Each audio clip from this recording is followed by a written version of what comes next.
What's going on, guys? Welcome back, and to celebrate the release of the first episode of the Book of Boba Fett on Disney+, I figured I might as well showcase some of my custom LEGO Star Wars minifigures and show off some of the updates or upgrades that I made to some of my Star Wars customs that I've already shown you earlier in the year. Now, I will be going through these figures chronologically by each of the specific Star Wars projects that they are based on. So we're going to be starting with Clone Wars, going through to Jedi Fallen Order, then to The Mandalorian Season 2, The Bad Batch, and then ending it off with Star Wars Visions. So, let's get started. Now, our first minifigure up is the man of the hour, the man with the power himself, Boba Fett. But this is not the older, grizzled Boba Fett that we know from his new show. This is instead based off of the Clone Wars Season 2 arc where he attempts to assassinate Mace Windu. For this minifigure, I used the hairpiece from Han Solo, the face from Hudson Harper from one of the Jurassic World sets, the torso from the Unkar Thug from The Force Awakens but flipped around, a painted Batman belt in brown, some short gray legs, and a silver blaster piece that I got from Tobias Beckett from Solo: A Star Wars Story, and I think that really does suit the look that Boba is sporting in that Clone Wars. Now, moving on, we have Ahsoka Tano from the Clone Wars Season 7. Now, as I stated earlier, not all of these are complete customs, and some of them are simply updated. I already made additions to this minifigure last year, such as the detail on the arms and cutting one of the lightsaber blade pieces to be shorter, but I did already make a video on that last year that you can feel free to check out. I think I'll add a card right here if you want to check that out. But the only addition I added this time around was the paintwork on the head tails piece for the headband. As people have pointed out, that minifigure's printing for the headband was way too high up on her head, as you can see right here, and I didn't want to mess that up last year, but since I got the Duel on Mandalore set, I now have 2 copies of this minifigure, so I thought I'd try my hand at adding my own detail to the head tails piece, and I think that that does look way better than the original version. It's not perfect, but I do think it is better and kind of captures the look better. It doesn't look like it's floating on her head. Please let me know what you think in the comments below. Do you think this looks better or worse than the original? Next up, our last figure based off of the Clone Wars is Darth Maul, and I already briefly showed you these updates in my top 5 minifigures of 2021 video recently, but I just got the Duel on Mandalore Maul figure and added the Sylvie arms from the MCU CMF series, and I think that adds a much needed kind of depth and color transition with the black on the top of the arm and the gunmetal at the bottom. And I also just got the Maul horn piece and painted the horns to be a light tan color because that is the color of his horns in the show. And I think that made this figure look 10 times better, even though it was already great in the first place. Next, we will be moving on to the Jedi Fallen Order section of this video with Cal Kestis.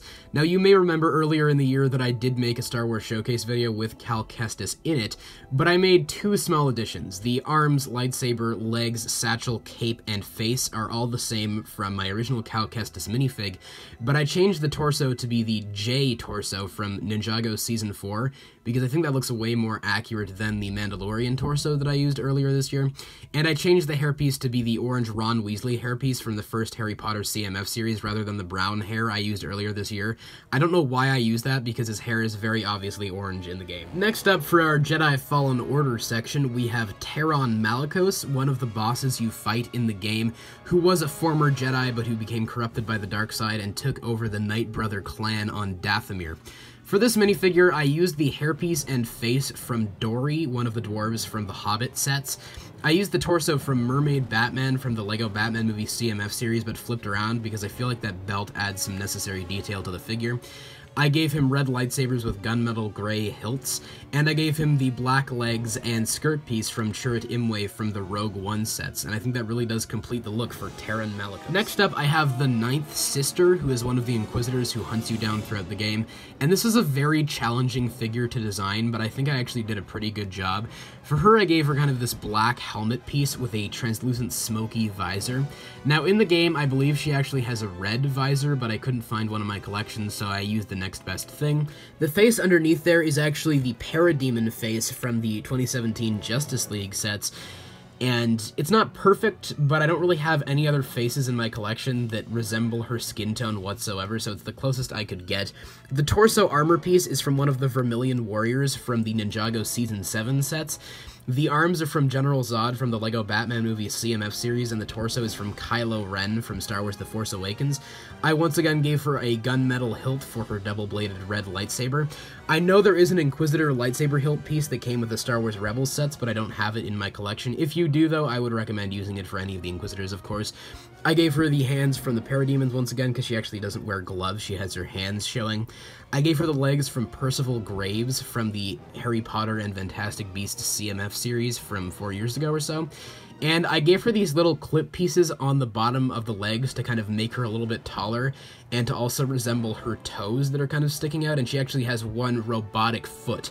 So I gave her a red clip piece and a yellow clip piece to resemble her natural foot, and the red one to resemble her red cybernetic foot. It's not perfect, but I actually do think I got a pretty good resemblance down here for the Ninth Sister. For the final Jedi Fallen Order minifigure here, I have the Second Sister, or Trilla Sudari, the primary antagonist of the game. For her, I used this kind of helmet from, I want to say, a First Order technician, and the face from an AIM agent from the Avengers sets from over a year ago. But instead, I sharpied the kind of orange, yellowish head to be black, because it was the closest I could get to kind of her red visor helmet. It's not perfect, but once again, it's as close as I could get. I gave her the shoulder armor piece from Jafar from the Disney CMF series, as well as the cape from Jafar. The torso is from Black Widow from the aforementioned Avengers sets. The arms are once again from General Zod. I once again gave her a gunmetal gray lightsaber hilt for her double-bladed lightsaber, but I would recommend using one of the Inquisitor lightsaber hilts. And I gave her the legs from Kylo Ren from the Last Jedi or Rise of Skywalker sets, and that is pretty much it for Trilla Sudari or the Second Sister. I didn't make an unmasked version because I couldn't find a head in my collection that was good enough for her character. Moving on, we have the Mandalorian Season 2 minifigures, of which I only have 2 to show you. And here we have one that I completely forgot to show off in my Star Wars showcase earlier this year, and that is Cobb Vance. Now, I did make a video way back when the first episode of the Mandalorian Season 2 did air, and I showed off my custom Boba Fett and Cobb Vance minifigures, but I have since updated that minifigure, and I completely forgot to show him off. Some things have stayed the same, such as the use of the King Theoden head from The Lord of the Rings, the painted scarf piece, and the Lucy legs from the LEGO Movie 2. But I did add some silver paint to the torso for the battle damage on Boba's armor, as well as the gauntlets and shoulder pads on the arms. Once again, just some gold and silver paint mixed in to add some battle damage. And for the hairpiece, I changed it and added the Star-Lord hairpiece, painted it dark tan, and added a bunch of silver and gray to it to make it look like he is middle-aged, but is getting a little bit older, and that's pretty much it for what I added to Cobb Vance. I think I really have perfected this minifigure from the original video, and I can't think of any ways to make it better. Next up, we have Luke Skywalker from The Mandalorian Season 2. Now, some things, once again, have stayed the same, such as my use of the Luke head and torso from Return of the Jedi, as well as the Darth Vader legs. But I did add 2 of these kind of skinnier-style Mandalorian capes in black to make his robe look like it was really draping over his shoulders. I added the arms from Percival Graves from the Harry Potter and Fantastic Beasts CMF series to add a little bit of extra detail, and I got the Emmett hairpiece from the LEGO Movie and painted it to be dark tan, and I think that looks way better than the Krennic hairpiece that I originally used. Moving on, we have the Bad Batch section of this video, and starting off that section, I have Crosshair right here. Now, I did make an entire video dedicated to showing off my custom Crosshair, which you can feel free to check out, but the one addition I did make is once the Marvel CMF series released, I went out and got a spare Falcon minifigure and painted his hairpiece to be gray, because I think that looks perfect for Crosshair's hair from the show, and way better than the silver fin hair that I used originally. Next up, we have Omega, and this figure has once again changed very minimally from the original figure I showed off. I added this satchel piece from Rey from The Force Awakens because I think that adds a little bit of extra accuracy to the minifigure.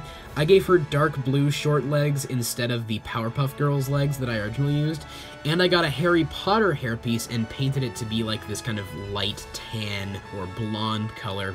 I think that looks way better than the Luke Skywalker hairpiece that I originally used. Next up, we have Tarkin from the Bad Batch, and this figure has greatly improved from my original version. The only thing that has stayed the same is the torso, which I got from from an Imperial officer from Solo: A Star Wars Story. The new hairpiece that I used is from Nearly Headless Nick from the Harry Potter Great Hall set. I think that looks way better than the Madame Hooch or Count Dooku hairpiece that I originally used. The face is from Lucius Malfoy from the Freeing Dobby set from the 2010 Harry Potter wave. I think that looks way better than the Snape head. I don't know why I thought that looked good. And the legs that I used are these gray and black dual molded legs that I recently got from the Miles Morales mech suit set, and I think this figure looks way better than my original version. This next figure is one that some of you may laugh at me about, but earlier in the year when Cad Bane joined the Bad Batch show, I tried to recreate him as a minifigure, and I don't have any of the old Cad Bane minifigures, so I really had to work with what I had for this one. And I think I did an okay job. The hat is a cowboy hat from one of the cowboy robots from the Lego movie sets, I want to say. The face is from one of the Hypnobrai from the Ninjago Season 1 sets. This little breathing apparatus that I kind of flipped around is from one of the AIM agents from the Avengers sets that I mentioned earlier. The kind of tube tank apparatus thing right here is from one of the fish goons from the Ninjago movie sets. The torso is from Enfys Nest from the Solo: A Star Wars Story sets. I gave him these dark brown arms with these handcuff pieces that have been kind of ripped apart to look like kind of his gauntlets that he has. I've seen some people using the Mandalorian Beskar arms. I actually think those look pretty good if you want to use those, but I personally kind of want to keep my Mandalorian together. I gave him these two pistol pieces, and I gave him the legs from Lucy from the Lego Movie 2 that I used on Cobb Vance earlier.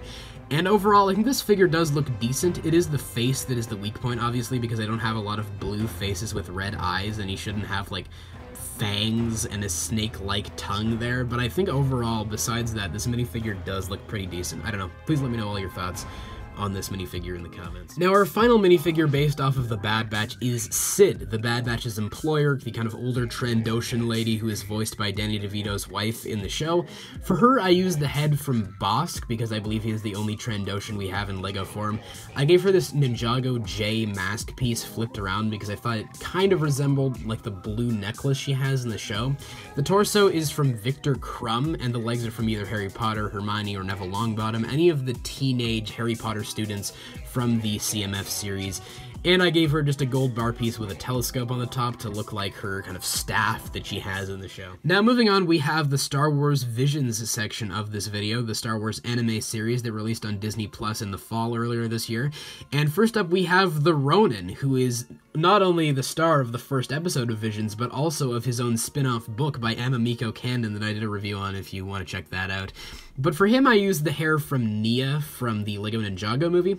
The face is from White Vision from the MCU CMF series, but I basically took a black Sharpie to all of the parts of the face that were some weird gray color or the orange Infinity Stone on his head, and I also added pupils to the blank eyes, and I think that looks really good for kind of the black and white art style of that episode of Visions.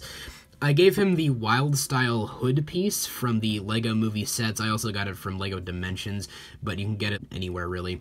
And I think that adds some kind of nice 3D elements to the figure. I gave him a black cape, as well as the torso from Kylo Ren from either The Last Jedi or The Rise of Skywalker sets. I gave him a black skirt piece and the legs from Harumi from the Ninjago Season 9 sets. I kind of got a Technic pin and a Flick missile piece and added those together to look like his sheath that he has, because if you didn't know, his main lightsaber blade does not operate properly, so he can't sheath it like you would a normal lightsaber, so he has like a kind of older style sheath for it. And I just gave him a red lightsaber, and that's pretty much it for the Ronin. Now, our final minifigure is the Elder, based off of the episode of the same name from Star Wars Visions. For him, I used the older gray Palpatine head from, I want to say, the 2009 to 2012 Star Wars waves, although don't quote me on that. The torso is from Voldemort from the Rise of Voldemort set from 2019. The arms are from the Gamer Kid from one of the old CMF series, although I'm not sure which one. Sorry guys, I can't keep track of all these CMF series. And the lightsabers are actually these red katana pieces from either the Sons of Garmadon or Hunted Ninjago sets, because the art style for the Visions show is Japanese-inspired. His lightsabers do look more like katanas than they do lightsabers, so I think this is actually a great substitute for the normal lightsaber pieces. And for the legs, I used the mid-legs from some of the Harry Potter minifigures, just with a little bit of robe printing there, because he is kind of short in the show, but he's not so short where he looks like a child. So I thought the mid-legs worked perfect here. And I gave him the little coat tails piece here, just because I wanted to add some 3D elements to the figure from Flitwick from the Harry Potter CMF series. And that is it for the Elder, and that is it for this showcase. With all of that said, that is pretty much it for this showcase. I just wanted to show you all of my custom and updated Star Wars minifigures in celebration of the first episode of the Book of Boba Fett releasing on Disney+. Hopefully once I see the episode, I will be able to upload a review to YouTube if I have enough to say about it. If I don't really have a lot to say about it, then I don't see a point in uploading a thoughts video on it. But if I do have a lot to say about it and I think it's really cool, then I will probably do a review or thoughts video on it. So you guys please let me know all your thoughts in the comments below on all of these custom minifigures. Which one was your favorite? Which one was your least favorite? Just once again, whatever your thoughts are, please let me know them all in the comments below. And of course, as always, I hope you guys have a great day. Take care.